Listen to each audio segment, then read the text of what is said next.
Welcome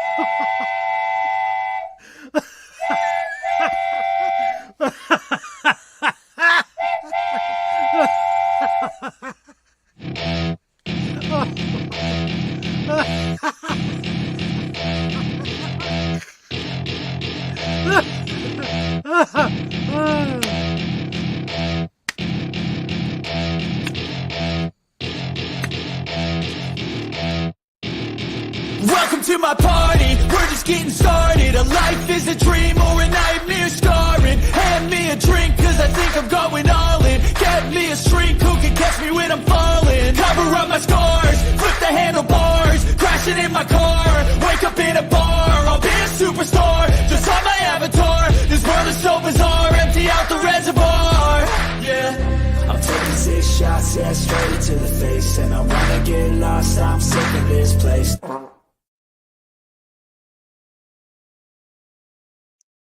Hello and welcome. On this episode of CORNdiff Propane, we sit down with headband enthusiast and host of the In Hot Water show on Compound Media, Geno Bisconte, to discuss his career, his upcoming projects, his thoughts on the current state of comedy, and his predictions for the future of the industry. Plus, maybe we'll get to hear a little about his journey from early days of stand-up to his current success, and get a behind-the-scenes look at what it takes to be a comedian. So, join us as we get an inside look at the world of Mr. Geno Bisconte. How are you, sir? Woohoo! CORNdiff Propane, motherfucker! What's up, man? How are you? Fucking heart out, Kevin Brennan. Woo! He's not yes! invited. Yeah, I've got his picture up on the walls around here. He's not allowed in. I would put his picture up on my walls, but it doesn't stick to the rubber padding. Oh, you're so crazy. Zing! I left my bike horn at the studio. How are you, buddy? Thank you so much for having me. I'm doing great, man. Doing great. Thank you for coming on. No one asked. No one even asked how you're fucking doing. That's very presumptuous of you, Corn. There's the face. Gino. How bored? Let me start the interview. How bored are you when we don't hang out? What do you do the rest of the time in that patch? I just avoid crows and pesticides and Chad Zumach fans. Any of them that might be out there. To a bit, my friends. All right, so thanks for having me, man. I mean it. I really was looking. Me and Canoe were. She's like, I have to bartend today because she works one day a week, Saturdays at a bar. I'm like, I get to talk to Corn all day. Eat your fucking heart out, bitch. She's not happy. Well, I texted you earlier. Man. She might have beaten me to the backyard boys, but Daddy's the first one in the corn patch. If you know what I mean. But enough about what we did last night. Am I right, Corn? I hear you, man. You are right. You are right. Well, yeah. Hopefully, I can have her on at a later time. I would love to meet the lovely Keanu. Is she okay with Canoe? Yeah, she loves it. She's okay because it's pretty fun. She was okay with Kevin Brennan posting one of her pictures up. She doesn't give a fuck about anything. She's the most easygoing chick I've ever fucking dated. Okay, well, that's all. Yeah, she seems pretty awesome. So I want to get started with, and these are a couple questions you might remember from a previous interview I did. And with who? I just want, I don't want to drop names. I'm living in a 3-room apartment in Harlem. I'm talking to Corn. But explain something, CORNdiff. I'll give you the first lesson that I've learned. Okay, tell me. It is how you say things. Okay, like I would say it like I'm in my 3-room apartment and I'm talking to Corn.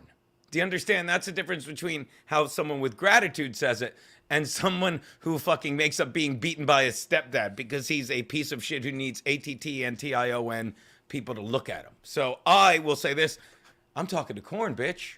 Talking to Corn. I stayed sober for this. Same here. Mostly sober. Yeah, definitely. How you say things matters, and I don't think some people get that. Yeah, if you say it with a hard R, then you're fucking angry. What? What? If you say it with a hard R, you lost $500 on an NBA playoff game. Okay, you do one. You do one. Oh, next. No. I was I'm holding out going to because I completely wanted to puss be out on interviewed that one. by white corn and not colored corn, but whatever. You sure you don't want to do it? It's fun. It's fun. You do it.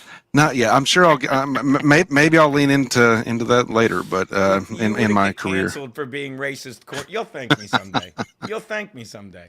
You're right. I'm sure. So I want to get started with We this didn't one start here. yet? What? Oh, here we go. Let's get going. Oh wait, here I got this. Chad didn't like this either.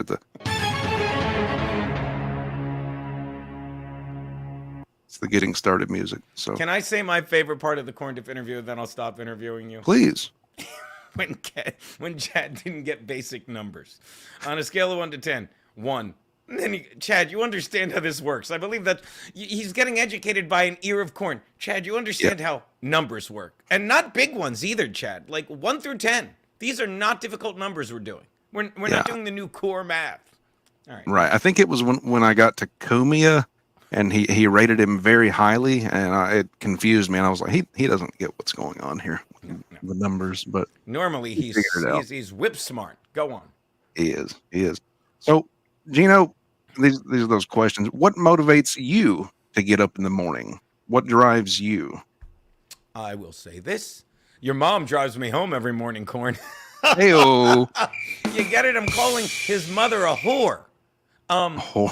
Well, the same thing that has motivated me from day one. Like, I've always been like this. I wake up, and this, I'll say this about Kiana. Like, I realized that she's another one. She wakes up smiling. The other day, I wake up and Kiana's going, and I'm like, what happened? She's like, oh, I was laughing in my sleep and it woke me up. Like, I've always been like a happy person.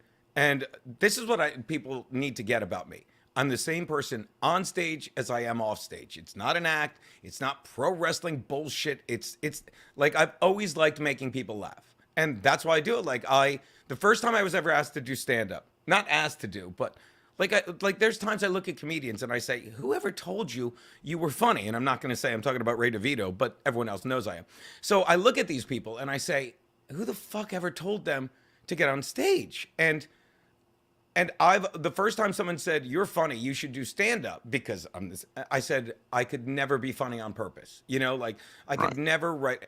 And so I got signed up for an open mic and I started doing it, but I love this. Like you want to, I asked Keanu before we started dating, and I said, how's comedy going? And she didn't say great or all the people she opens up instead that I don't opens up for. I open up for more comedian. She literally said, I'm having so much fun. And that's what comedy should be, because my comedy and I know this is a long answer for what you're asking, what motivates me, but I want to be happy. It's a fact. Laughter really does heal you. And I can make anything about COVID, and all they did the past 2 years was isolate us thank you, Jennifer Shoulders, happiness is a choice. It is. And when you're laughing, it releases endorphins, relieves stress. And that's why I'm the same person on stage, off stage, behind a microphone, on stage. Like, that's one thing I really realized during the lockdown. It really was great for my act once I started doing it again, because I realized I'm always the same guy. You see it on In Hot Water. If you've ever seen me live, I'm the guy that wants everyone to laugh. And I don't have to be the funniest guy in the room, but I damn well have to be the guy that's making everyone laugh, that's making it okay for everyone to laugh and laugh at themselves, which is why I do that on the set. And that's what led to a lot of problems in the past couple of years when I started pushing back, when I started saying, no. Like, I yelled at fucking Chad Zuma, God forgive me. God, I owe Stancil a drink. I yelled at Stancil on Tuesday because, like, if you saw In Hot Water Tuesday, it was great. He literally, the clip just went up of him doing the talking mouth with Don Zimmer. Like, sometimes we'll put a fake mouth on a fake thing. You wouldn't know that, Corin. That's your actual mouth. I love the emotion. And then 15, and everything's organic when you live like this. And I hate that word, but it's true. Everything just plays into the next thing.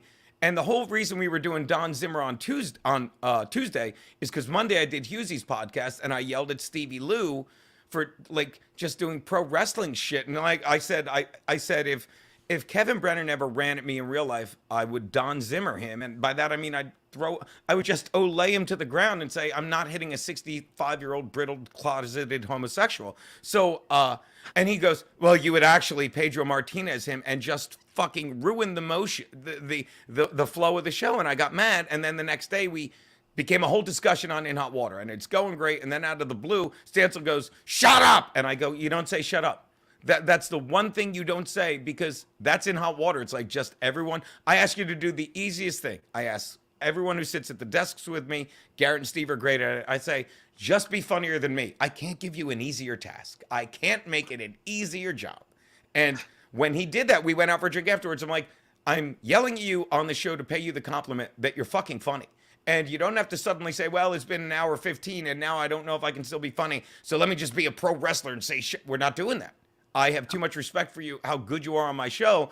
And too often I let that go on with other comics, and suddenly they think that's the thing. And it's like, no, we're not doing that anymore. And that actually led to fucking, if you saw Gum Friday this week, and I can't recommend it enough, our Patreon show, I said to the boys, I'll tease it out, I said, only 2 people have ever told me to shut up at this desk. Jim Stancil, I yelled at him, and I'm like, and I'll let you guess the other guy, and I gave the initials KB because it was Kevin Brennan, and many people remember that because I yelled at him, don't come in. I said, you forget yourself, Kevin. And he actually apologized for that, which I'm sure he won't admit, and it wasn't a big deal because we were friends then, but I put KB and Steve without missing a beat, because that's I love that when we did the football show, they were 3 different shows. The football show, In Hot Water, of course, and Gum Friday. And Gum Friday is very different. Gum Friday is a hang with me, Garrett, and Steve, and it's great. And I go KB, and without missing a beat, Steve goes, Crazy Benny. I'm like, it's not Crazy Benny with a K. But damn, if Crazy Benny didn't call in and apologize, I think he did, in between saying, I love to fuck infants. But Crazy Benny called in on Gum Friday. And that's why, to answer your question from 3 hours ago, this has been a great show. I can't wait to do it again sometime. That is why, when you're like just genuinely trying to be funny, everything flows into the next. So from my argument with Stevie Lou, which became the fucking Don Zimmer thing, which is great, to that fucking yelling at fucking... whatchamacallit, God, I don't know why I keep forgetting Stancil. Stancil, which became Friday's show. Everything flows into the next. Even Clam Radio, which is when I fucking put on the shock collar and literally said on the show to Marshall, look, excuse me, I'm getting choked up. I'm kidding. I said, look, I can admit when I'm wrong, Marshall. I can admit when I'm wrong. I'm going to wear the shock collar for every time I say, watch this. But I got a little drunk, and then I just, to do it so it would work better, and it did. But then I got so drunk, I said, Clam Radio. And I haven't really drank on the show since, and it was so good last week that I'm like, I'm not drinking again next week on the show. And I'm telling you, that led to that. And now Clam Radio is the fucking thing. Frankie's got the sticker on his closet, which if you saw, did you see the show Wednesday when Frankie kept looking back because we superimposed the face? Oh, so to answer your question from 3 hours ago, this is what makes me get up and do it, because my life is fucking seamless. And I get as excited about fucking opening for fucking 1,000 people, which I haven't done in fucking years. But I get as excited for a crowd of fucking 4 digits and 3 digits as I do for fucking a room of 7 people or talking to Korn. And you can believe me or not, but it just shows in everything I do. There's no ulterior motive here. I still can't figure out why Chad did the interview with you. That led I have no idea. to the fucking video. And even the making fun of Chad led to me being in the CORNdiff business. The corn propane biz. I love it. I'm glad you're here. It's a good business to be in. It's a fun business to be in. And you're right. Yeah, just making people smile, having fun. That's a good reason, if not the best reason. It's the best reason. I'm not kidding, and I'm not trying to sell you. I'm not trying to get a gig at Hallmark or sell you a Dianetics book. But it's the best thing in the world. That's the only reason we're here, to fucking giggle, you know. And that's why I rage against the dying of the light being fucking common sense. And now people are like, I don't like that. And I talk about it in my act now. It's like people that try to cancel comedians who need to be louder than ever now in this fucking world, because people in politics, people fucking on late night TV, they can't make jokes about race or religion because they'll get pushed back. But comics in the fucking real world that fucking deal with people at LOL last night, like I did for at least 35 people, might have been 37. It was a packed house. You get to infect those people and they can take the message elsewhere.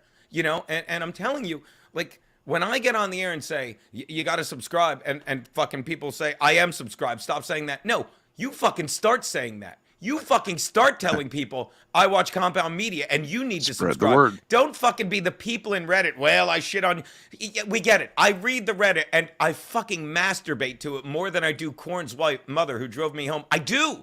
Because you're idiots. You need to be, it's like, one time we did a gig ages ago at the West Side Comedy Club, and I did a joke about the Holocaust, and some old guy goes, boo, and I stop, and I go, did you just boo? And he goes, yeah, I don't like that. I said, and he's old. I'm like, I get it. About 30 years ago, you agreed with the Germans. Now you're trying to make up for it while you live on your nice. And I fucking laid into it, did so many more Holocaust jokes.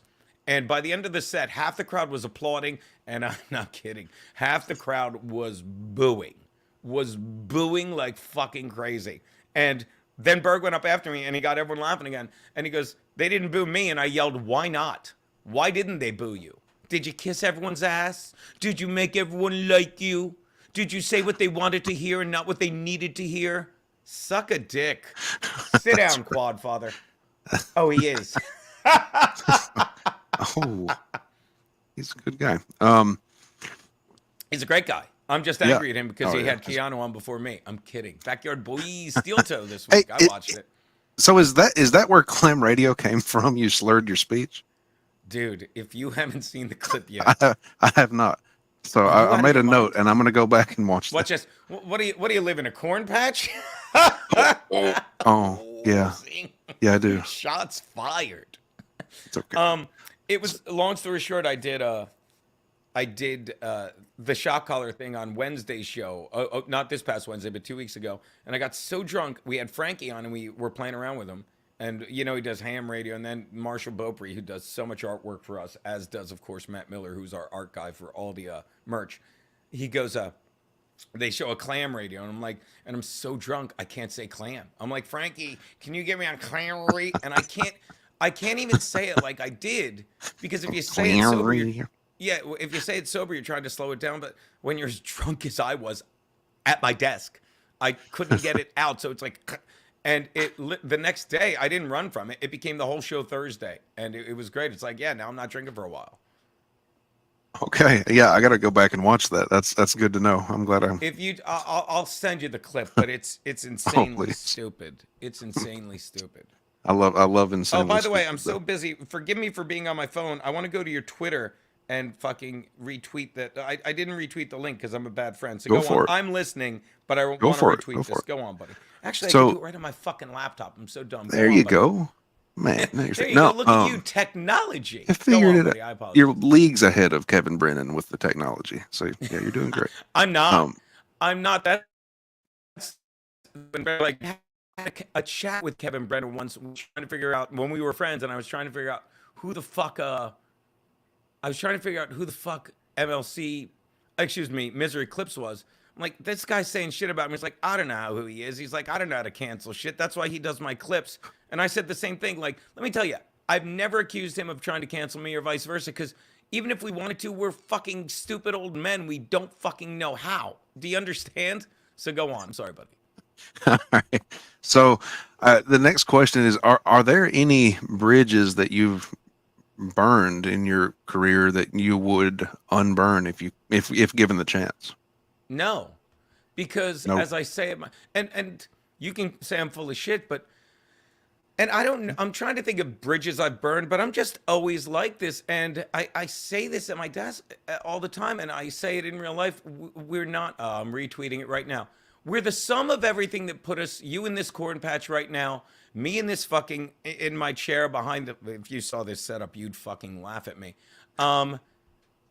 Me in my chair right now, we're the sum of everything that put us here. And everything that I did put me where I am, and I'm genuinely happy. So if you live like that, and I can't recommend it enough, there are no fucking, there are no regrets, because you're like, well, I am where I am. And if you live like that, if you literally worry about burning bridges and make it your life, then all you'll think of is what you don't have, But once you You fucking take obsess. responsibility for everything that put you here, then you're either happy and you're like, I have to keep doing this and I don't give a fuck what I did. I'm thankful for all those stupid things I did. Or you're like, I'm miserable because of those stupid things I did. And then you fucking move forward and learn from what you did. And you're thankful for that mistake because you were bound to fucking make it. I believe our girl Anna Nalick said, all these mistakes we make will just make them again. And you'll only keep turning around. 2 a.m. Wise words. Yeah. What is something that you will forever be proud of, and why? That I did corn dip before canoe. Suck it, whore. That's a good one. That is a good one. Can we go back and watch this and drink every time I make you laugh? Because it's great. It's fucking the best. Laughter's great. It's contagious too. So's cocaine. It's got fentanyl now. Now with fentanyl. New and improved. All right. No, I didn't know that. But so personal or professional, what's the hardest challenge or one of the hardest ones that you've had to overcome in life? My mother always said it, keeping my mouth shut. I'm very good at talking, but I'm not good at shutting up, you know? And like, thank God I'm getting better at Twitter, because if you saw all the tweets I would send to some of these idiots and then just say, nope. And like, thank God I'm not famous, because there's times like I did it twice today. I'm like, nah, I'm deleting that. And I go to it and it's like, oh, 1 like. It's been up an hour. 1 like, 18 interactions. I'm like, I'll take that down. No one will miss it. No one is. But I mean, I wouldn't change who I am. Like, I like that I'm passionate and people are like, oh, he's nuts. He's a I like that I'm passionate about this. You know what I mean? And like, I say what I mean. And I'm never afraid to apologize if I think I fucked up. And I do a lot. And sometimes, you know, people take for granted, like, oh, but if I fuck up and I apologize and you fucking don't take the apology, then fine, move on. Daddy tried. Excuse me, Steve is daddy this week, but, you know, little daddy do. Steve. Okay. Steve is daddy this week. All right. Everyone take note of that. So yeah, that's a good one. I have struggled with keeping my mouth shut. Probably not as much as some. I'm a little introverted, but yeah, that's enough about me. So, mentors in the world of comedy, past or present, who would you consider your greatest mentor? This is not a joke. Bob Levy. I read that on your site earlier today. That's a fact. When I first started doing comedy, and again, sorry, I want to send the link to Canoe before we get too far into this. When I first started doing comedy, I was in Wilmington, Delaware, quit bragging, and I'll never forget there was a gig called Poncho O'Hara's. It was an you can't make this up. It was an Irish Mexican bar. No, an Irish Mexican bar. And I'd been doing comedy for a couple weeks, and I did a show, and copy link to tweet, sorry.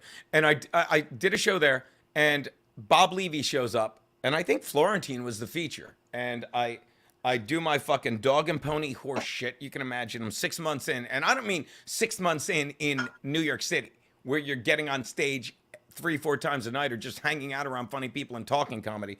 I mean 6 months in Wilmington, Delaware, where if you get on stage twice in a month, you are a fucking star. And I was getting on stage, I don't mean to brag, but 3 or 4 times. It's live, baby. Take a look. I was getting on stage like 3. I apologize, guys, but I really wanted to send that link to Keanu in case You're good, man. Good. So I was getting on stage like three times a month, and I'm like, I'm really getting good at this.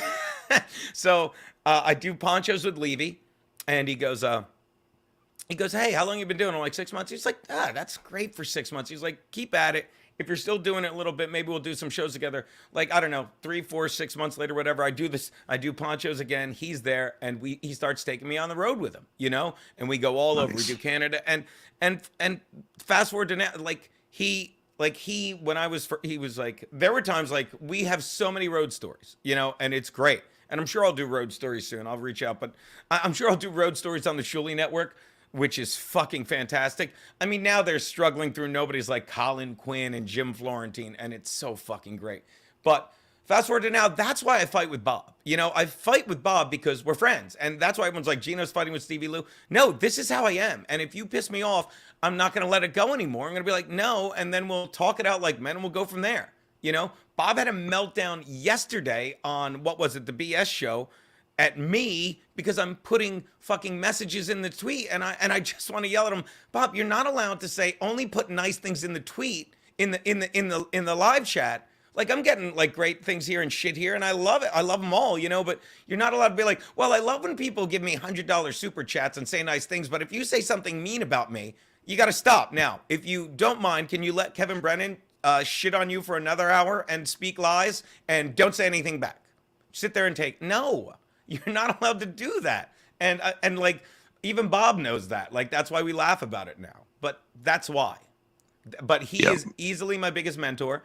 And then when I finally moved to New York, Attell, I would say, it's not a mentor, but he's the guy he's still the funniest guy going. Oh, actually, I take that back. I haven't watched him lately post-lockdown, but I will say Skanks for the Memories is the funniest fucking album. Like, this is another thing. Like, when I hate what's become of comedy now, where when I first got to New York, you wanted to be passed at the cellar. And I was passed at the cellar. I remember those 2 weeks. Both sets I remember. Until I fucking rolled my eyes at the booker because he said I needed to be less mean or whatever. And I don't regret that. I laugh about that. But you used to want to sit at that comics table with Patrice, with fucking Burr, with Nick DiPaolo, with Norton, with all these people. Because they would just sit there and bust your balls. Now comics sit there and they talk about other comics like, oh, he did this. And when I was a kid, I couldn't wait to run out and get the Richard Pryor. I didn't have any comedy albums when I was a kid because I grew up fucking laughing with my family. And I will say this, if you can buy one album in your entire life, Dave Attell, Skanks for the Memories, from front to back, I could listen to it 800 times. And the 801st time when he says, them titties ain't retarded, I'm going on the fly. My father beat me with a globe. Half of my body looks like, it looks like, he goes, he went to get hernia surgery and they shaved half of his balls. He's like, it looked like half of my balls were in a dumpster fire. I'm not even saying it right and it's funny. And it's so... Oh, he goes, there's nothing like having sex with a beautiful woman or a confused young man. Skanks for the Memories. He's not my mentor, but you watch him. It's like, you listen to that album. It is, I've had it with these people that do 8-hour setups and they're great. God forgive me. They're great. There are people that do long setups, but I'm from the school of Bob Levy where if it's a full minute without a laugh, what the fuck are you doing on stage? You know? Yeah. I'm gonna definitely have to revisit that album after this. Oh God. He's great. I'm having sex with this girl doggy style. Not my choice. It's just the way she passed out. He's a genius. He's great. So in my research, I don't recall seeing where are you from? Or is that public knowledge? It's public misinformation, not in a bad way. Everyone thinks I'm from Delaware because I'm born and raised on a farm in South Jersey, Vineland, New Jersey. Quit bragging. There's a great comedy room there. I'm kidding. Born and raised in Vineland, New Jersey. When I was 17, is Gino in hospice? Fingers crossed. If I was in hospice, Jason, that's the first time I looked at the if I was in hospice, Jason, Kevin Dombrowski would be fucking handling it, but that's a great question. So I went to college, University of Delaware, and then I graduated, and I fucking, graduated in 4 years because I was just drunk the whole time, and I didn't give a fuck. And I got a job at a bank, and while I was banking, I started doing stand-up, and then my parents passed away, cancer. And... thank you very much. And it was like, that's the moment where I'm 27. I'm like, what am I doing? So I took a leave of absence from the bank. I started bartending. I started traveling. I focused on the stand-up, which I'd been doing a year. And then 2 years later, 1999, 2000, I'm doing a show. I'm bartending at Bottle Caps. I'm fucking everything that moves. I'm doing a comedy show once a month at Bottle Caps called Bottle Caps Comedy Night. Wilmington, Delaware is the best place to live if you want to be a road comic on the East Coast because you are literally 20 minutes from Philly, an hour from Baltimore, 90 minutes from DC, and considering you're driving at night, you're barely 2 hours from New York. It's fantastic. But I've always said this, it's like, so I really started, getting known, not in a big name, of course. I'm still not known that big.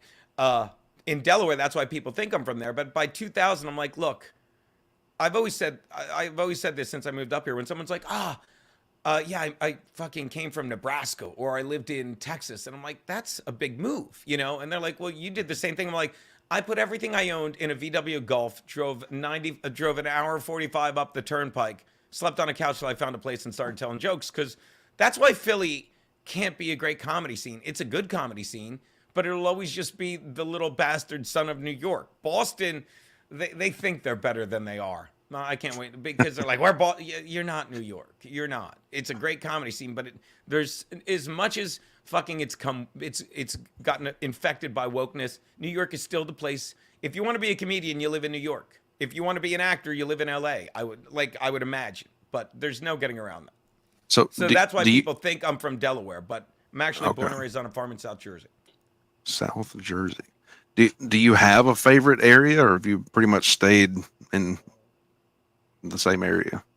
I lucked into East Harlem. I really do love it here. It's great. Just love it. But I'm a New Yorker. I've lived here 2001. So you ready for this? March. Watch this just to get one out. In 2 weeks, it'll be March 7th is when I moved up here. So in fucking 2 weeks, it'll be my 2020. It'll be 22 years I've lived up here, which is longer than anywhere else I've lived. And I realized during COVID I was a New Yorker because I would go to Vineland and visit family. I'd go to Delaware, see my friends. But it was like New York was like, I'm not leaving. I'm not leaving. You can't fucking get me out of here. Got it. Okay. Yeah, I've actually I still haven't been to New York. I need to go. But yeah. What goals are you pursuing right now? Shout out Tommy Karate. He sent me this thermos that keeps my coffee warm. Tommy Karate. Shout out. Karate. Follow him. Is that a genuine Stanley? That is a genuine Stanley. Doesn't fuck around. Look at that, baby. Look at that bitch. You could knock someone right out with that. Did you ever see the movie The Accountant with Ben Affleck? I think he did knock someone out, didn't he? Dude, I love that movie. I fucking love that movie. Just snipes that dude from like a mile away. It's so good. In front of the old couple. The melons on. Oh, it's such a good movie. Good movie. What is it? The dogs are playing poker. It's incongruous. Isn't that what he says? Anyway, go on. But back to what goals are you pursuing right now? This. I love it. I mean it like, and I'm not trying to zen you. I'm just trying, I'm not trying to zen you, or I'd be a fat, pasty looking nobody doing a podcast called Men Are Talking, where men don't actually talk. No, it's like, I've never loved Stevie Lou. I love Stevie Lou. Stevie Lou, we got to grab a drink this week because I'm drinking again. What was I going to say? When I say that, like, I've never been good at going from point A to point B. Aaron was great at that. I mean, so many comics are great at that. They're like, I'm doing this, but I want to do this. I'll tell you who else is great at that. I was listening to I was listening to MLC a couple weeks ago, and Brennan said it. He's like, I forget who, but one of his friends did Conan, and you know how Brennan is like, I'm funnier than that guy. I'm doing Conan, and within fucking 6 months, he was on Conan, which is great for him. Wow. I've always been great at showing up, having fun, and like, it really is. You got to read the book E Squared if you're into energy and shit. But look, we're all energy. As I say in my act, the same thing that makes up me, your HIV meds, Stevie Lou. It's all energy, okay?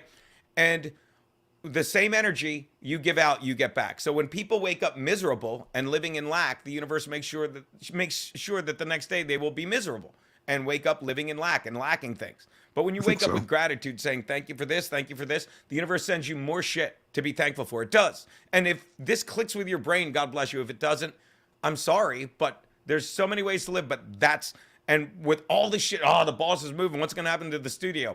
Anyone that watches In Hot Water, one, thank you. I'm having more fun than anyone else. But two, you see me at that desk. I've never been like, I hope I'm here tomorrow. I sit behind that desk every day and know that's where I'm supposed to be and know that I fucking earned it And you can go back and watch that clip on YouTube when Berg got out over his skis and said, well, and then next day, that's coming up. He goes, and then we'll see. Like he thought if he left, we'd all have to leave. I'm like, I'll tell you where I'll be. I worked 30 fucking years to get behind this desk. And if you want to quit, I ain't leaving. What is it? Wolf of Wall Street. I ain't leaving. So, yeah. And that book you said was East Squared? E Squared. If I E Squared. if I hadn't given it away, I would show it to you. What she wrote, and I hear how weird I sound. She wrote E Squared, and then her name is Pam Grout, and she wrote a sequel called E Cubed. But E Squared, I don't know why. Here it is. Look at this. This is the sequel. It's called E Cubed by Pam Grout, but the first book is called E Squared, and it's the E Squared is 9 energy experiments that prove manifesting magic and miracles is your full-time gig. And I read that book. It's amazing how they find you. Oh, look at the bookmark. That's me and Tara at Bomba's wedding. She'll call. But it's just 9. Like I got it. I did 9 energy. I did the 9 exercises, and like 4 of them worked. And I'm not saying, I know that's not a lot, but when one works, you're like, wow. And then I read the second one, and the second one was even more helpful because it's where I fucking embrace the fact that money is like blood in the body, and the more you send it out, the healthier it comes back. And there was one exercise. It's like, and this was before I was, living in luxury like this, people. But it's like, take more money than you think you can afford to give away and just give it away. So I remember I was in Reno, Nevada, quit bragging, headlining the Silver Legacy. And one day I just took $100, 25s, and I just and she's like, write notes of gratitude on it. And I said, I love you. And I just hit it all over town. You just give it away. And I even do a bit on my act now where I say, and I give $20 to this blind homeless guy I see every week, once a week. But if you give a homeless person money, they'll say, God bless you. And they fucking mean it. And that carries a lot of positive energy. So I don't even remember what the question was that I'm answering. But, this. I don't know. So that's all I worry about, getting to the next day. And I don't mean worry about it. I just have faith that if I fucking live joyfully, and you can call me gay for that, I'll suck a dick while I say it. But if I live joyfully, the Zumach interview was better. Let me tell you. This is a great interview, in my opinion, but the Zumach interview that's the benchmark, people. I brought it up, John T. Couldn't agree more. But if you live joyfully, that's the goal. To quote Shook the Bones of Me, this is the goal, to get into your soul. Nietzsche said it. We all strive for a will to power, for our fucking soul, our zeitgeist to overpower yours. Drink and drive, Gino. How about drink and sleep and get a DUI anyway? Go on. Back to you, CORNdiff. What I need to mute that when I cough. What No. when was no, don't, hey, fuck 'em. When was the best year of your life? I don't want to say this one, but Okay, we don't have to. but I mean, Or the worst? Watch this. My parents passed away in an 18-month span. Okay, 18 months, and like my father got lung cancer, and then this is a true story.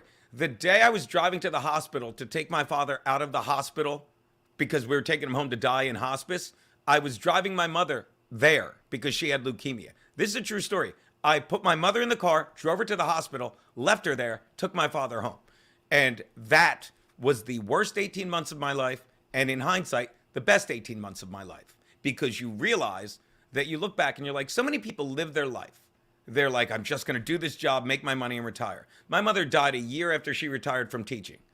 And that sounds awful, but she taught 42 years. She loved it. She fucking would go to work singing, come home singing. She lived a great fucking life, okay? And that's what you realize. And that could have been terrible. You know what I mean? And fucking when in that 18-month span, before that, my dear friend Frank, his father had Parkinson's, and it was early. It came on, and after I lost both my parents. His father was still alive, and by that I mean just not dead, with Parkinson's. And you look at and my parents went quickly, didn't suffer. My mother lived to see my brother get married. And so it's the worst year, but when you look at it, it's the best year, and everything can be like that. How about that for an answer, huh? Oh my God. I'm not used to it. I still think Chad screaming, I'm talking to a fucking year of corn is better than that answer, but I'm trying. I'm trying, people. think you might be right, but yeah, I'm trying to might be figure this right. out because I'm not used to people giving actual answers in interviews. How many have What you I'm used done? to is them. How many Well, interviews have you done? Forgive my ignorance. How many? no, this makes number 2. So This is number 2.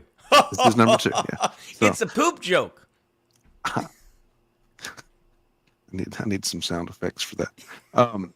So I love how you critique yourself. Please don't ever stop doing that. Not that that's I doubt I will. I talk about it. I've been talking about it since when Chad lost his mind. You're like, I really have to work. I should really have a follow up for that. Like, my Like he follow-up lost questions his are mind shit. for 5 straight minutes, basically, and you go, I got to work on my interview. I should really have a follow up for that. I didn't know where to go with it. Yeah, it was You're great. half wow and half terrified. What habits do you have to take care of your mental health? Exercise, Jumping rope. meditation. Dude, I jump Do you rope. really? Oh my god, like a fucking banshee. Holy shit! And it is so. I have watch. Where'd you go, Corn? Buy me some time. All right. Let's see. We have crickets.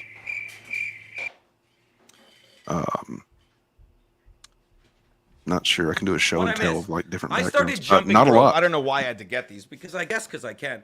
I started jumping rope like in the late '90s because my girl, she's like my girl at the time, Rita. They'll never find her body. See, I didn't hit the cough button. I started jumping rope, just because it was like it was something easy to do, and it's like such a good workout. And then during the lockdown, I really started jumping rope because it's my form of meditation. Because you see how I am. I'm like this all the time, and the only way to get out of my head is to do something else. So I can't recommend these enough. They're called cross ropes, and I know I'm away from the mic right now. I apologize. No, you're But- good. We can hear you. But like we've all, Gino's apartment looks like an RV. It's not that big, but thank you for the compliment, Jesse. What was I gonna say? And like we've all seen jump ropes with weighted handles, but someone turned me onto these. They're weighted ropes. Like the ropes are all weighted. Like this is a 3-pound rope, and I have ropes that range from fucking 1 pound to 5 pounds. And like my ritual used to be, it's too cold now, but oh my God, when morning was on at 10, I'd watch morning, I'd go outside, I'd jump rope, and I do show prep while I'm jumping rope, you know, because I just things come into my head, and it's the best thing in the world, and like I'll do it for an hour. And don't get me wrong, when I say for an hour, it's like 45 minutes of actual jumping, 5 minutes tweeting, 5 minutes like thinking of something and putting it in my calendar. So that is the answer to that question, whatever it was. No, that's great. I didn't expect it. Yeah, it was. How do you take care of your mental health? So yeah, It's I used my physical to. and mental, but it's incredible. Like it really Yeah. is. Like I wish I could meditate, but I can't sit still. So that's kind of how I still my brain by fucking jumping like crazy and putting my, as the Buddhists call it, letting my second attention roam free. Have you ever tried speed bag? I did. I really did, and I need to get back to it because like I never really got good at it. I didn't try it enough. It's Man, great, I right? love it. I love it. Once you get a good rhythm going, I really like it. I need to get mine set back up, but It's like jumping rope in a therapeutic. way because it's like once you do it, it's you get in a rhythm. How long right? did it take you to get it? Not that long, but it's just finding that pattern of when to hit it on the backswing. But a few hours to get to where I could get a decent rhythm and hold it for, I don't know, 10, 15 plus minutes. Use that rope around a beam, please. I haven't too looked thick at a the rope. comments I'll use yet. a thinner one. That's great. So yeah, jumping rope. That's good. I didn't even know they had weighted ropes. So Oh my! learned something. But that was my point. It's like for the longest time I was using weighted handles, but the weighted ropes are fucking insane, dude. Like when Dixon fucking busted my jaw and I fucking couldn't eat for like. I was in such great shape because I would just work out my fucking anger jumping rope. Dude, I had abs, and now I have flabs. Ha ha ha, because I love eating. Oh, hey, what's a concert that you'll never forget? A concert I'll never forget. I swear to God, I went to see Billy Joel for the first time. That was my first concert, and that was a great one. But there, like, none really stand out. I went to all three Lilith fairs. People make fun of me for that, but I did bring three different chicks those 3 years and banged all three of them. But I do love chick music. That counts. Do you But like that? what's that? No, but none, like, you know me. By now you must realize it. Like, something would jump to mind. Nothing does. None really. I went to a Britney Spears concert 10 years ago with my ex Tara when I was like 42 and she was like 27. I was like the creepiest guy there. That stands out, but not for the right reasons. And I will say this: watch me tie it together. If you do want to jump rope, get the Britney album, Circus album, because the first three songs on there are great for jumping rope. Okay. All right. No, don't thank me. Who says I don't already have that album? But yeah, I'll get that rope and there. That's pair them good. up. Yeah, I've been to one concert ever, and it was the Dixie Chicks, and I was really the Chicks, underwhelmed. CORNdiff. Ah, that's Chicks. right. They did make a big thing about that, and yeah, the Chicks, and I felt out of place, to be honest. How long? How recently? It was about 6 or 7 months ago. Okay. Yeah, and I like them, by the way. It was fun. It was just the crowd was not my typical crowd that I hang out with. I don't know. I felt like as a guy there, I was part of what they were all singing about hating. Yeah. In a lot of the songs. So, but all right, this is the last one of those Chad questions, or that he fucked up on. So everyone fails. How has a failure or an apparent failure set you up for later success? Do you have a favorite failure? I mean, I'm not being fucking bragged. I have so many I don't have any major failures that stand out, but I mean, like every little failure pushes you forward a little bit. I mean, I'm sure the fans, like all the people that are shitting on me fucking on the comments, well, the two people who are fucking hilarious, they would know better than me. Like, I don't think anything's a failure. It's what I said earlier. It's like watch this. It could have been like I was passed after fucking 10 years up here. I finally get passed at the Cellar. I do a couple spots hosting, and the guy that runs it, Gnome, calls me over and he goes, harsh was the word. He goes, I said, hey, I haven't gotten spots in a month. Well, we need you to be a little less harsh when you're opening up. And I took that in a split second. I'm like, oh, I get why you don't want. And this is just my stupid fucking dumb, arrogant mindset. It's like, oh, I get why you don't want me to be harsh because you're using people. This was back when boy code and girl code were fucking, entrenched. And I'm like, you're using all these young comics that are on talking head shows that haven't been doing it long and can't fucking follow me, but people are coming to see them because they know them from TV and not me. So I get why you're saying this, but and all that in a split second just became me looking at him like this. And I walked away and I never got booked again. Now, some people would think that's an epic failure, but it's not, because I look back now, I'm like, that wasn't for me. I want to be able to say whatever I want to say on stage, and I can't at these places. And all the clubs, if I say this all the time, here's a good example of what people would call a failure.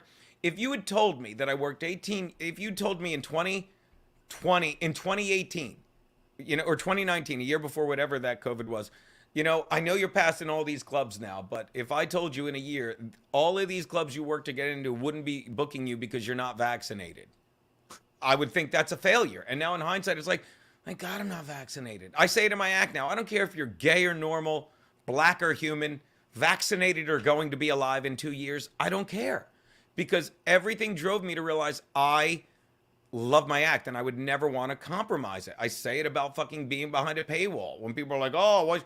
Because people on late night TV like Jimmy Kimmel now and Jimmy Fallon, when they think of something, the second they think of it, and it's a fact, it's in the Bible or whatever you want to say, words are seeds. You plant what you fucking say as a seed. Like when you have a thought, synapses in your brain fire. You literally create things. And when that comes into your brain and you're on fucking late night TV or on stage at some of these clubs, you're like, can I even say this? And it becomes bastardized and mushed and modified, and it takes you off the path. If you're traveling fucking 3,000 miles and you want to go in a straight line and you change it fucking 1 degree, you're going to miss your mark by a fucking mile. And that's the path you realize you're on when you're like, I'm going to say everything I want to say and see where it gets me. And that's the fun ride I think I'm on. So I've had plenty of failures, but I'm sure I just don't look at them like that. You know what I mean? That's probably the Like when I healthy got way so to look drunk, at I it. couldn't say clam radio. People were like, oh, this guy's failing his husband. No, no, no, no, no. That gave us Awesome. a week of fucking shows. That gave us merch. That fucking made me say, well, now I'm not going to drink for a fucking, couple weeks on the show. And not like I was ever drunk behind the desk lately, but I sure was that day. It's like everything points, you fucking say, this is what I did. This is what I'm going to do now. That's how you do it. Yep. So have I had failures? Tons, I'm guessing, but I just don't even notice them. Everyone does. No, that's a great way to view it, I think. Let's see. What the fuck? I'm kidding. How approximately how many headbands do you own, sir? Let's play a game. Why don't you guess? And then I'll tell you. Oh, shit. I'm going to say 23. You're about off. That's a third of the way there. Between the ones that are sent to me, I have Really? I have more headbands than people Oh, have shit. shoes. And by the way, when I hang out, like I love when I don't wear a headband. People are like, your hair's fine. I'm like, I know. I'm just addicted to these things. Like I love it. Yeah. I have more headbands than women have shoes. And people keep sending them to me and I love them.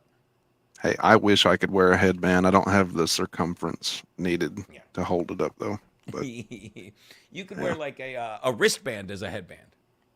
oh God, I haven't tried. I'm gonna have to go shopping after this. I'll send you one. So Brian Clowder, 120. Jason's the closest, 56. Nicely done. Go on, I'm 56. sorry, Cord. No. Go for it. Let's see.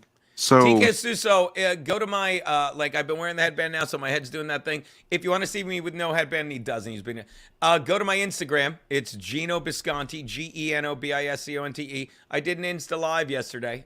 You can see me without a headband. Love you, buddy. Go. I don't sew my own. how have you seen the comedy industry evolve since you started? I think you know my thoughts on that. In the wrong direction. Let me rephrase. In two different directions. Okay. I say this. I've said this on the show, and a lot of people get it. People get on stage. Comics now get on stage for one of two reasons: to make people laugh or to be funny. Now, and I had this conversation with Fred Rubino, who I'm sad to say will not be on Mondays in Hot Water because he's one of those bipolar. I'm kidding. He does Florida in the winter, and he's finally leaving because his wife's doing well. So he's off. But I had this conversation with him a couple weeks ago. You either get on stage to make people laugh or to be funny. Now, I get on stage. Fred gets on stage. I think great comics get on stage now to make people laugh. They get on stage and they want the people in the room to laugh. But the people that want to be funny, they want to be the definition of funny so that someone will watch it and they're like, fuck these people in the room. What can I say to these people that I can get a good tape and fucking it will be seen and I will get an agent and I will get a late spot and I'll get a spot on late night TV. And that's got to be a nightmare because that's what's that word I hate? That's work. Because you have to constantly fucking change. And it ties into what I'm saying. You either go within or you go without. Okay. No, excuse me. A friend of mine said this ages ago. If we don't go within, we go without. And I get it now. If you don't create from within, if you don't say, this is what I feel, this is what I think, and this is what I feel, and this comes out of my mouth, and whoever likes it will listen to it and spread that and enjoy it. And the people that don't will hate you. That's why there's no middle ground with me. And maybe you see now why I love all the people that love me and love all the people that hate me because I know I'm doing it right. But the people that don't go within, they go without. And that's the people that want to be funny. And they're like, well, what's funny? All right, so this topic's funny, but I can't take this. So I'll take this out of it. And I've got to change this to this. And then they mush it into their mouth and they regurgitate shit that's not theirs. And that is, work. That is work. Yeah. So that's the two states of comedy. And I'll say this, I don't think I said it on the show this week. Comics need to, more than ever, speak out. They need to fucking speak their mind and say what they think. But here's the problem with a lot of comics. So many of them are fucking stupid. And don't get me wrong. I don't mean, they're just dumb. And don't get me wrong, many of them more successful, more hilarious, more brilliant than me. And they can be brilliant and stupid at the same time. They're brilliant comedians. But the problem is they're becoming like fucking actors and athletes that aren't smart. And they're like, yeah, just, I don't care about that. And yeah, I got the vaccine without asking questions. And I nod Is that, because I'm stupid. do And you think if that's you're out of fear of being canceled?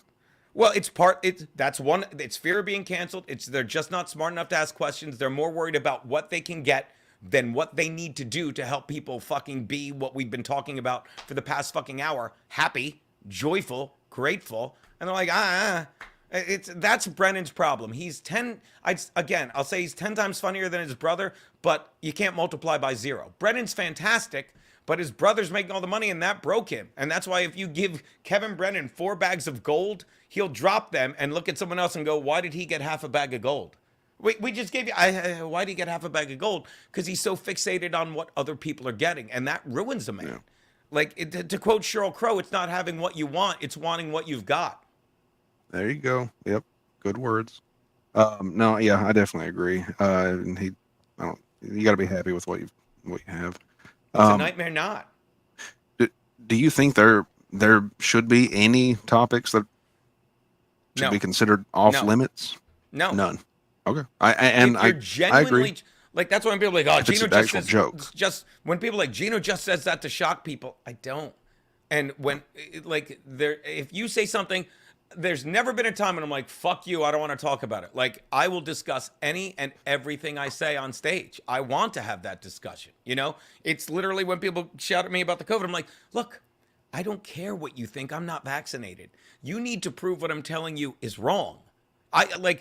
This doesn't kill me. All right, well, it's in your system. You need to prove it's wrong. I don't need to prove I'm right because it doesn't fucking affect me.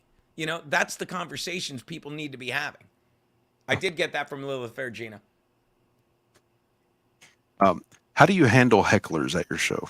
Do you have them? I'm assuming everyone does. Well, it's hard to heckle. I shouldn't say it's like when I get heckled, half the time people think it's not often. And I mean, don't get me wrong, everyone gets heckled, but the way I do my act, you know, like I walk through what I'm about to say. Like I open up by saying, we're at a comedy club. I love that my act is like me, like it's either me saying smart stuff in the dumbest way or me saying stupid stuff in the most brilliant way. But like, I'll open up the act and I'll like look at a chick in the front. I'm like, you're in a safe place. Remember when your uncle said that? You get it? He raped her. But I try to keep them off balance and say, but you are. It's a comedy club. We're laughing here. And I point out that, like, enjoy this while you're in here, because when you go out there, people are trying to stop us from laughing. They try and make you feel bad for laughing. So by the time I get to the jokes about race and religion and point out the people that try to cancel comedians don't realize comedy is art, no one can argue with it. When I point out that I do jokes about the Holocaust because it's the most awful thing in the world, but the only way to make us remember it, the best way to make us remember it is through laughter, and it disarms it. It disarms things like the Holocaust and the N-word, and we all want to disarm N-words. I don't know why I don't do that at my act more. But they're like, yeah, and they can't argue with me. And if they do, it's like, well, then you didn't hear what I just said.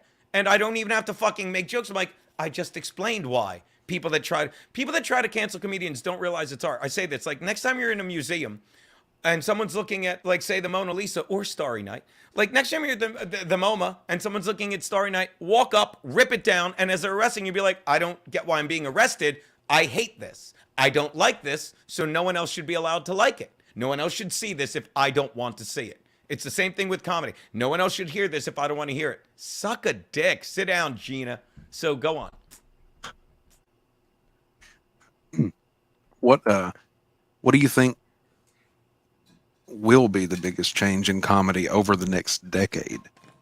Do you think it'll correct, or do you think you're giving me far too much credit? That's a great question, but I mean, comedy is always changing, right? Like, and not just comedy. I've said this, like I'm sure we say this. I say this now. I said it 10 years ago, and I say fucking, I'm sure Red Fox said it at the, Red Buttons or Red Fox said it at the Friars Club to Milton Berle decades ago. Wow, it's changed so much in the past 10 years. It's going to keep evolving.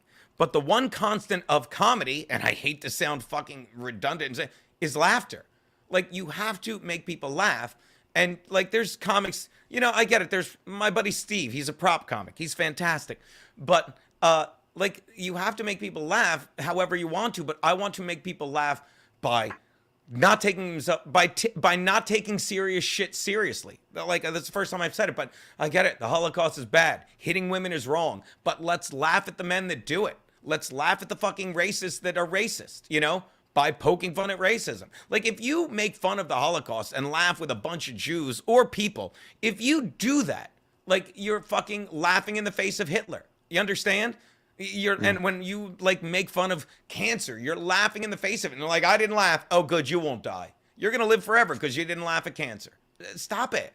Like, what else can you do if not so laugh at it? the comedy's always changing, but the one thing that won't change is you need to want to make people laugh. If you do comedy to get rich, to get famous, I'll say it again, get a job.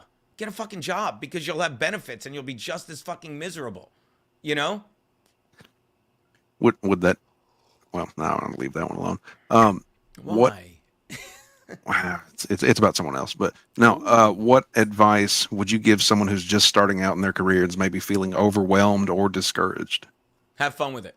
Like, I say that all the time. I said that at the beginning of the interview. Like, it was such a turn on when I asked Kiana how's comedy. She's like, I'm having so much fun. Get on stage. And I say this to young comics all the time. Like, I look at them like, you are having so much fun up there. You can't lose that.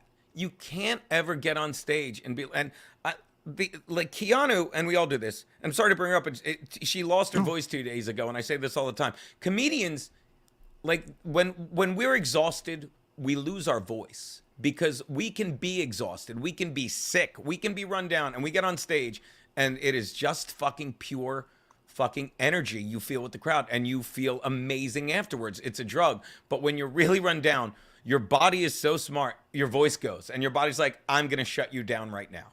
I mean it. Like, if you, like, when you see a comic who's lost his voice, like, he's been working too hard or not taking care of, I won't even say not taking care of himself, because there's been times I fucking, you know, I was so hungover and I'd be like, all right, let me do a spot. You know, there was times like I don't know if you know this, but apparently I did my birthday roast 2 years ago with COVID and killed 9 people. I'm kidding. But that's the beauty of what we do, you know? Like, it fucking, I say it, laughter heals you. So you can imagine when you're the source of that laughter in a room full of people that are giving you that joy back, it is a fucking drug. Yeah, I'm sure it is. What do you hope your legacy will be, and how do you hope to be remembered? That, like this. Gino was fun. I like hanging out with Gino. You know what I mean? Oh, thanks, Jen. Pretty simple. But you know, like, what's my legacy? It's like I don't want to be, like, I used to think I wanted to be rich and famous. I shouldn't even say that, but years ago, actually, one of the Lilith fairs I went, my brother was going to Lilith fair. He was taking his wife for their anniversary, and he's like, bring a date. So I brought Francesca. Oh, hot chick, but her tits were quitters, like oranges and socks. The second you took, anyway. And he's like, why are you doing this? And I said, look at this crowd for this. But it really is like, I have as much fun in a fucking, I said it earlier, in a packed room as I do with like 7 people. And I want my legacy to just be like that. I'm the same guy on and off stage. Like, I always hated when people are like, oh, Gino's always on. I'm not. I'm like this on stage, off stage, behind the desk, at Sullivan's. You know what I mean? Yeah. I guess that's my legacy. Gene was a good guy. Yeah, I can't think of a better one to leave behind either. Be a lot worse. What would you do? This is the last question I have for you, sir. We've made it to the end. What are you? Now I'm thinking, I've been rewatching The Office. I don't know if you watch it, but did you ever watch The Office, Corn? The American one? Yeah. I've seen the series. The other one. What's that? No, I've seen that series start to finish about 72 times. The first one or the American one? The American one. Oh yeah. So remember, I watched it on repeat for like a year. I'm watching. Remember when fucking Toby's leaving and Michael interviews him and he's all ready to fucking ask him these questions, and then the chick Holly he likes comes in because he can't be mean, so he reads the questions he wrote. Who do you think you are? What? Toby, and he goes, oh, okay, and he goes, what gives you the right? And he's just asking these questions. Who do you think you are? What gives you the... Oh, and it's just like he's trying to make them sound like legit questions instead of just mean fucking accusations. What was the gift he gave him that he ended up having A to give him rock his that watch? said "suck on this," Yeah, and then okay. Holly sees it, and it's so funny you say that because me and Connor were laughing about that the other day watching because there's so many subtle awkward things, and he goes. And he's like, I didn't. And he walks outside and he doesn't say who did this. He goes, who thought it would be hilarious? Because Michael thought it was hilarious. He goes, who thought it would be hilarious to do this? Michael did. Michael did. And something I've noticed is when people ask me what is in hot water, like it's a lot like The Office. It's stupid.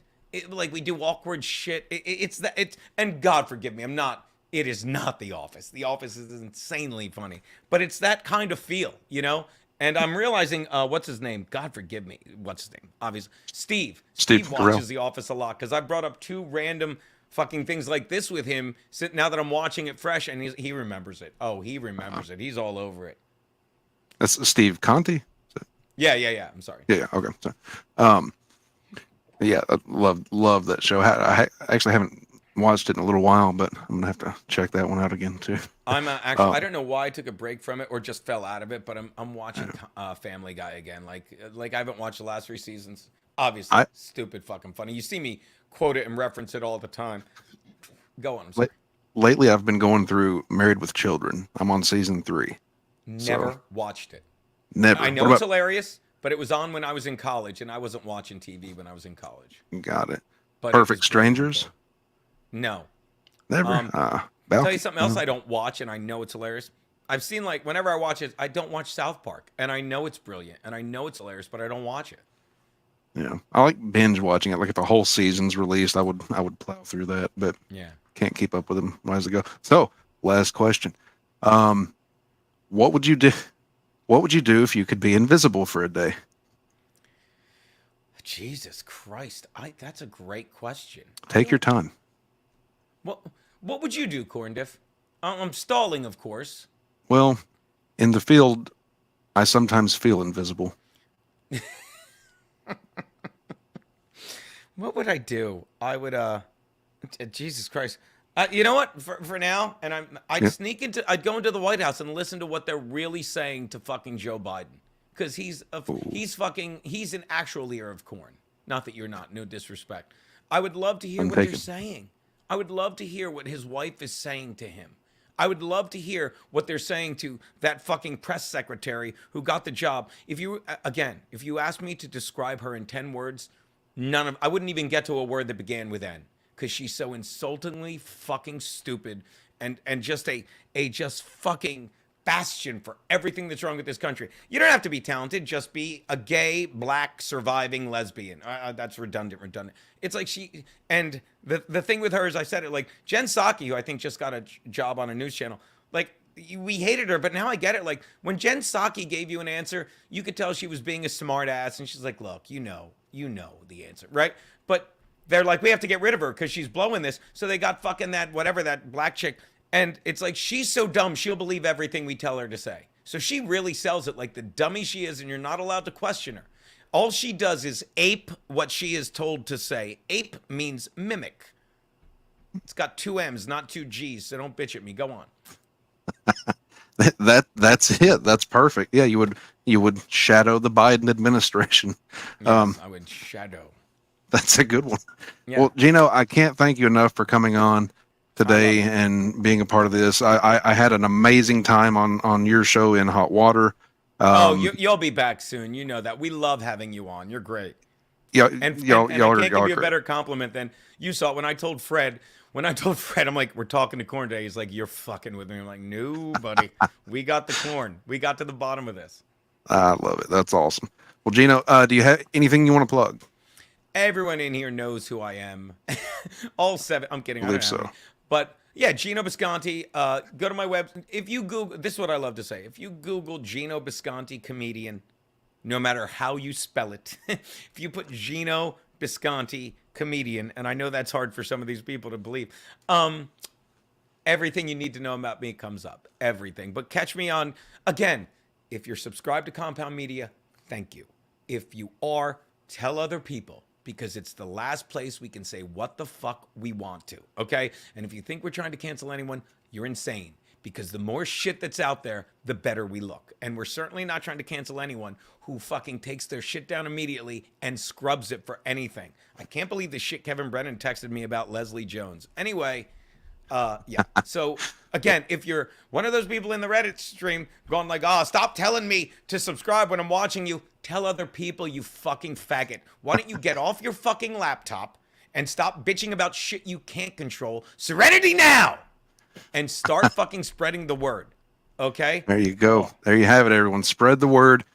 Geno Bisconte on In Hot Water at Compound Media. Sign up today, tomorrow, soon. Use code Do it now. CM12month. You get CM12 200 month. plus hours of programming with that. It's like $9 a month. It's $7 a month with the code, maybe 8. People are like, I can't afford it. If you don't have $96 a fucking year, you're flat broke. Do you understand? You understand? Jesus Christ. Yeah, So but I go. save my money for super chats because you're a faggot. You're a faggot. If you say something important, you don't have to pay people to read it. Do you understand that? If you say something of fucking WORTH value, people will read it. If you want to add to the show, you don't have to give them, yeah, but I really support them. Then give money. But don't waste my goddamn fucking time. There you have it. Everyone, thank you for watching. Geno, thank you for being on today. And Shout out I Gina, will... Stevie, Derek, Little Lemmy, all in the chat. Thank you so much. Absolutely. Yeah, I still haven't brought myself to where I can keep up with the chat while I'm doing this. So thanks, everyone, for watching. That's it. Geno, thank you, sir. Have a good day. You're the man, buddy. Late.